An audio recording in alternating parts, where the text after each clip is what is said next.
Salut tout le monde, je m'appelle Elodie, j'ai 32 ans, et je vous parle depuis mon petit coin de paradis à Brest. Enfin, d'habitude c'est un paradis. Avant l'ouragan Sophie, en tout cas, point. Pour que vous compreniez bien, il faut que je vous plante le décor. Je suis graphiste freelance. Ça veut dire que mon appartement ce n'est pas juste l'endroit où je dors. C'est mon bureau, mon studio de création, mon sanctuaire. J'ai la chance d'avoir une vue incroyable sur le port, et j'ai passé des années à transformer cet endroit en un cocon de tranquillité. Tout est à sa place. C'est propre, c'est calme. Le bruit des mouettes, l'odeur de l'air salin, c'est tout ce dont j'ai besoin pour être créative et, surtout, pour rester saine d'esprit. Je vis avec mon copain, Thomas. On est ensemble depuis 5 ans, et c'est le genre de mec adorable, un peu trop gentil parfois, qui ferait tout pour ne pas faire de vagues. C'est important pour la suite de l'histoire. Thomas a une petite sœur, Sophie.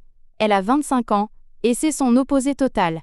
Là où Thomas est calme et prévenant, Sophie est une tornade. Elle est extravertie, fêtarde, et vit sa vie à 100 à l'heure, sans trop se soucier des conséquences ou des gens autour. On s'entend bien, mais par petites doses. Le genre de personne que t'es content de voir en soirée, mais que tu n'inviterais pas pour un week-end entier. Notre vie, à Thomas et moi, était donc réglée comme du papier à musique. Le matin, je me levais tôt, je prenais mon café en regardant les bateaux, puis je me mettais au travail. Le soir, on se faisait des petits plats, on regardait une série, une vie simple, paisible, une vie d'adulte, quoi. Mais tout ça, était avant l'appel, point. Un mardi soir, vers 23h. Mon téléphone sonne. C'est Sophie, en pleurs. J'entends du bruit de fond, des klaxons. Elle est dans la rue. Elle vient de se disputer violemment avec son copain, elle a claqué la porte de leur appart, et elle n'a nulle part où aller. Elle me demande, entre deux sanglots, si elle peut venir dormir chez nous. Juste pour une nuit ou deux, le temps que ça se tasse. Je regarde Thomas. Il a le visage décomposé, l'air d'un chiot abandonné.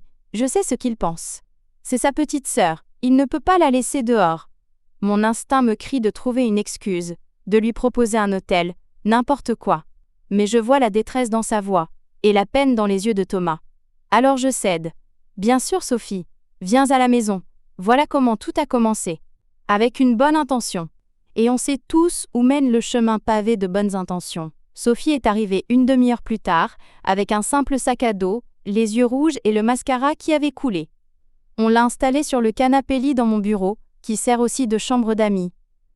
On l'a écoutée raconter sa dispute pendant 1 heure, on lui a fait une tisane. Elle nous a remerciés 1000 fois, en nous jurant que était juste pour quelques jours, maximum. Qu'elle ne voulait surtout pas déranger. Le lendemain matin, avant de commencer à travailler, j'ai pris Sophie à part pour une petite discussion.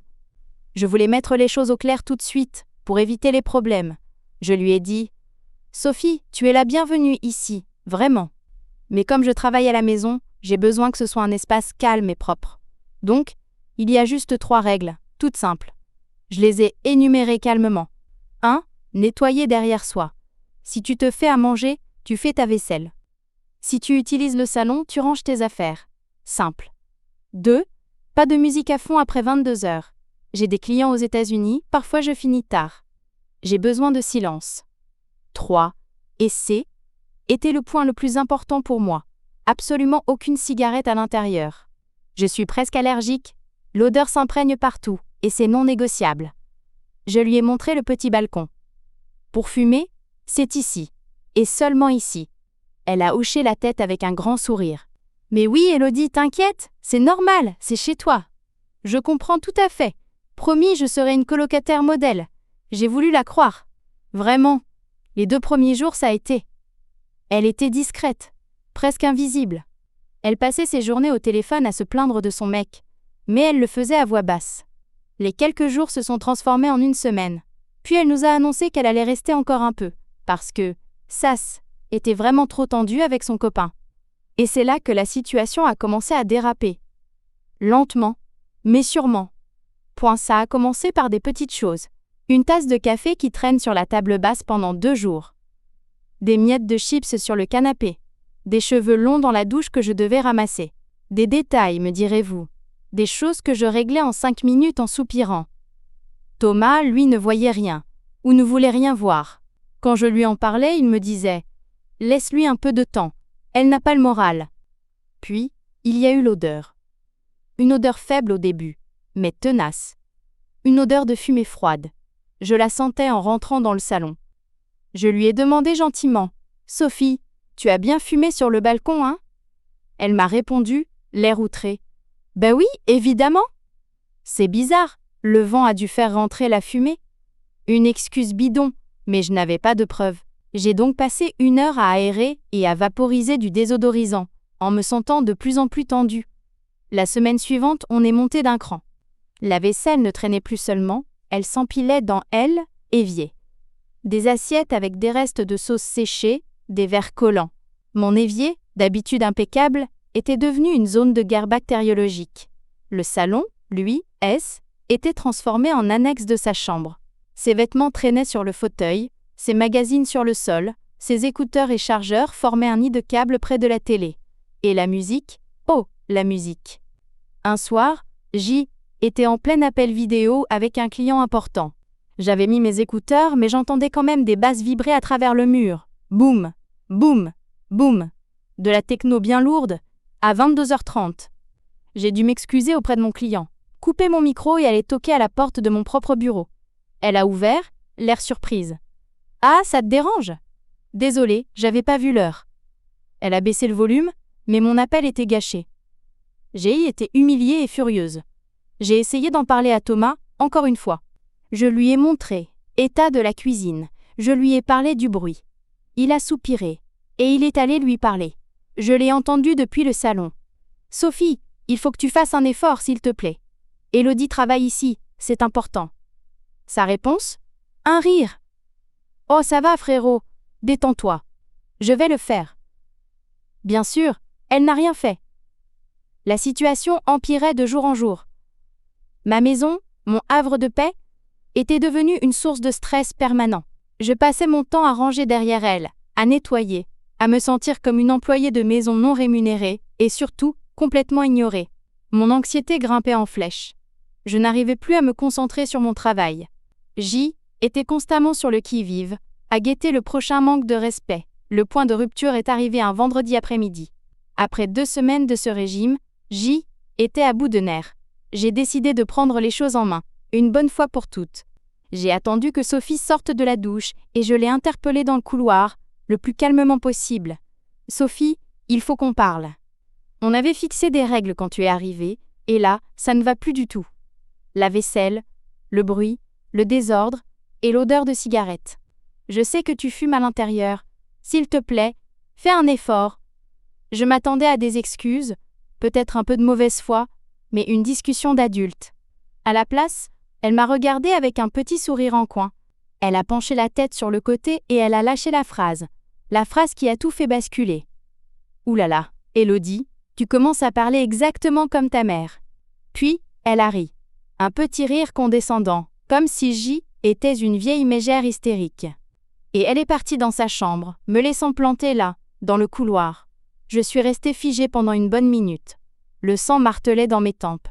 Ce N était plus une question de vaisselle sale ou de musique forte. Était une question de respect. Ou plutôt, d'absence totale de respect. Elle ne me voyait pas comme son hôte, comme la propriétaire des lieux. Elle me voyait comme une figure d'autorité pénible, une sorte de maman de substitution qu'on peut ignorer en levant les yeux au ciel. Et là, quelque chose a changé en moi. La gentille Élodie, la fille qui ne veut pas faire de vagues, a tout simplement disparu. J'ai compris que les mots ne servaient à rien. Les rappels à l'ordre, les discussions calmes, étaient du vent pour elle. Elle ne comprenait qu'un seul langage, celui des conséquences. Très bien. Si je parlais comme sa mère, alors j'allais agir comme une mère. Mais pas une mère gentille et patiente. Non. Une mère qui a décidé que la récréation était terminée. Point. Un plan, froid et méthodique, a commencé à se former dans mon esprit. Si Sophie ne voulait pas suivre les règles de la maison, alors elle n'aurait plus accès aux privilèges de la maison. Était aussi simple que ça. Ce N était même pas une vengeance, dans ma tête. Était de la pure logique. Cause à effet. Action, réaction. Le lendemain matin, je me suis levée avant tout le monde. Le calme avant la tempête.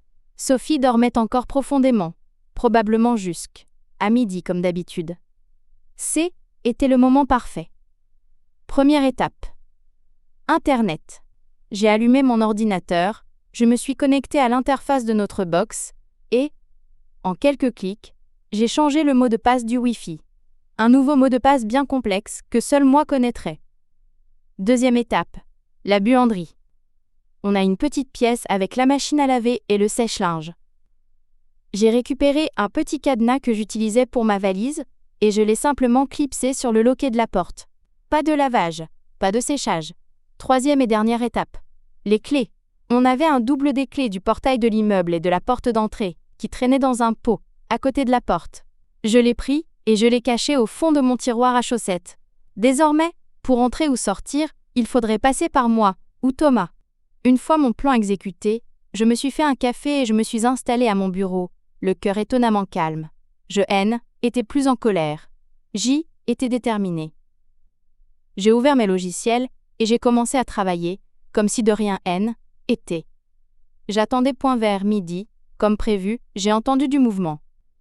Sophie est sortie de la chambre bureau, a grogné un vague « Bonjour » et s'est affalée sur le canapé avec son téléphone. J'ai observé la scène du coin de Blel, œil. J'ai vu ses sourcils se froncer. Elle tapotait son écran, encore et encore. Puis j'ai entendu sa voix géniarde. Élodie, il y a un problème avec la Wi-Fi ? Ça ne marche pas. J'ai lentement tourné ma chaise vers elle. J'ai pris mon expression la plus neutre, la plus factuelle possible. Pas de colère, pas de sarcasme. Juste un constat. Ah non, il n'y a pas de problème. J'ai juste changé le mot de passe. Elle m'a regardé, bouche bée. Mais pourquoi ? C'est quoi le nouveau code ? Et là, j'ai savouré ma réponse. Je l'ai prononcée lentement, en la regardant droit dans les yeux. Oh, je me suis dit une chose. Puisque tu ne suis pas les règles de la maison, tu ne dois pas non plus avoir besoin des privilèges de la maison. Le Wi-Fi, c'est un privilège. Son visage est passé de l'incompréhension à la colère pure en une fraction de seconde. T'es sérieuse là ? C'est une blague ? Pas le moins du monde. Elle s'est levée furieuse. C'est complètement dingue. Je vais appeler Thomas ? Fais donc, ai-je répondu en me retournant vers mon écran. Elle a attrapé son sac de linge sale, a marché d'un pas décidé vers la buanderie et s'est arrêtée net devant la porte. J'ai entendu le petit bruit métallique du cadenas qu'elle secouait. Elle est revenue dans le salon, le visage rouge de rage. T'as mis un cadenas sur la buanderie ? Mais t'es une grande malade. Même réponse calme. La machine à laver, c'est aussi un privilège. Elle a explosé. Elle a crié que J était folle, que C était du grand n'importe quoi, qu'elle allait partir. Très bien, je me casse, a-t-elle hurlé en attrapant ses clés sur la table. Sauf que ce N n'était pas les siennes, mais celles de Thomas. Elle a foncé vers la porte d'entrée, prête à la claquer. J'ai simplement ajouté. Au fait, le double des clés n'est plus dans le pot. Elle s'est figée, la main sur la poignée. Elle était piégée. Pas de Wi-Fi, pas de linge propre, pas de liberté de mouvement. Elle était coincée dans un appartement silencieux, avec pour seule compagnie, moi. Elle a passé les 2 jours suivants à bouder. Elle est restée enfermée dans la chambre, ne sortant que pour aller chercher à manger dans le frigo sans me jeter un regard. Elle a bien sûr appelé Thomas pour se plaindre. Il m'a appelé à son tour, l'air mal à l'aise. « Élodie, t'es sûre que c'est la bonne méthode ? C'est un peu extrême, non ?» Je suis restée ferme. Thomas, j'ai tout essayé. La gentillesse, la discussion. Rien n'a marché. C'est ma maison et mon lieu de travail. Soit elle respecte les règles de base de la vie en communauté, soit elle n'a rien. C'est à elle de choisir. Le 3e jour, le miracle s'est produit. Je l'ai entendu s'activer dans la cuisine. J'ai entendu le bruit de l'eau, des assiettes qu'on frotte. Je suis allée jeter un œil, l'air de rien. Elle, évier était vide, la vaisselle était faite, et même essuyée et rangée. Le plan de travail brillait. Ensuite, elle a attaqué le salon. Elle a ramassé toutes ses affaires, a secoué les coussins du canapé. En moins d'1 heure, l'appartement avait retrouvé son apparence normale. Finalement, elle est venue me voir à mon bureau. Elle se tenait là, l'air d'une enfant prise en faute, les bras ballants. « C'est bon » a-t-elle dit d'une petite voix. « J'ai tout nettoyé. Je peux avoir le code Wi-Fi s'il te plaît. J'aurais pu m'arrêter là. J'aurais pu lui donner le code et passer à autre chose. Mais la petite phrase condescendante, moi, tu parles comme ta mère, Cupin, me trottait encore dans la tête. Je voulais qu'elle comprenne qui était aux commandes ici. C était ma maison. Mon château. Je l'ai regardé avec un petit sourire. Presque. Avant ça, tu vas répéter une phrase après moi. Elle a levé les yeux au ciel. Oh non. Si. Si. Répète. Je suivrai les règles de la reine dans le château de la reine. RTL. Elle m'a dévisagé, horrifiée. J'ai vu la lutte sur son visage. Son ego contre son besoin désespéré de se reconnecter au monde virtuel. L'ennui contre l'humiliation. L'ennui a gagné. Elle a marmonné, le regard fuyant, les dents serrées. Je suivrai les règles de la reine dans le château de la reine. Celle-ci était à peine audible, mais je l'ai entendue. C était la plus douce des musiques à mes oreilles. J'ai pris un post-it, j'ai écrit le nouveau mot de passe dessus, et je le lui ai tendu avec un geste théâtral, comme si je lui accordais une grâce royale. Voilà. Et le cadenas sera retiré quand j'aurai la preuve que la reine peut te faire confiance. À partir de ce jour-là, Sophie a été une invitée exemplaire. Plus un seul plat qui traîne, plus un bruit après 22 heures. Et l'appartement sentait bon le propre, et non la cigarette. Une semaine plus tard, elle s'est réconciliée avec son copain et elle est partie. En fin de compte, je n'ai rien perdu dans cette histoire, à part un peu de patience. J'ai gagné le respect de ma belle-sœur, même si elle ne l'admettra jamais. Et surtout, j'ai récupéré ma tranquillité. Est-ce que je le referai ? Sans hésiter une seconde. Parfois, la communication ne suffit pas. Parfois, il faut juste changer le mot de passe du Wi-Fi pour que le message passe enfin. C était peut-être extrême, mais dans mon château, c'est moi qui fixe les règles. Et maintenant, tout le monde le sait. Si mon histoire vous a plu, likez la vidéo et abonnez-vous pour écouter d'autres histoires comme la mienne.